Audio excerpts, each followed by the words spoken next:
नमस्कार विद्यार्थ्यांनो, आज आपण प्रसंग लेखन हा घटक बघणार आहोत.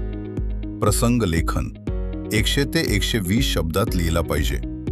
प्रसंग लेखन म्हणजे एखादी घटना, अनुभव किंवा आठवण सुंदर आणि क्रमाने लिहिणे. प्रसंग लेखन कशा पद्धतीने लिहावे? सोप्या भाषेत. 1. प्रस्तावना. प्रसंग कधी, कुठं, कसा घडला हे लिहावे. 2. मुख्य भाग. घटना क्रमाने लिहायच्या. प्रसंगातील व्यक्ती, वातावरण, भावना लिहायच्या. 3. शेवट. प्रसंगातून काय शिकायला मिळाले ते लिहिणे. प्रसंग लेखन नियम. 1. भाषा सोपी वापरा. 2. घटना क्रमाने लिहा. 3. परिच्छेद छोटे.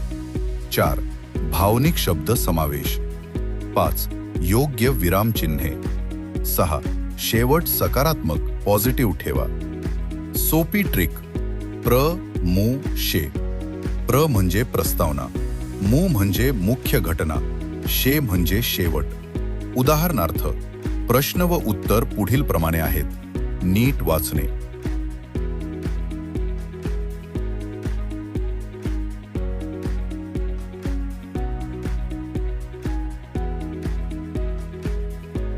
अजून असे स्टडी टिप्स आणि करिअरसाठी मार्गदर्शन हवे असेल तर अद्विक अकॅडमीला फॉलो करा.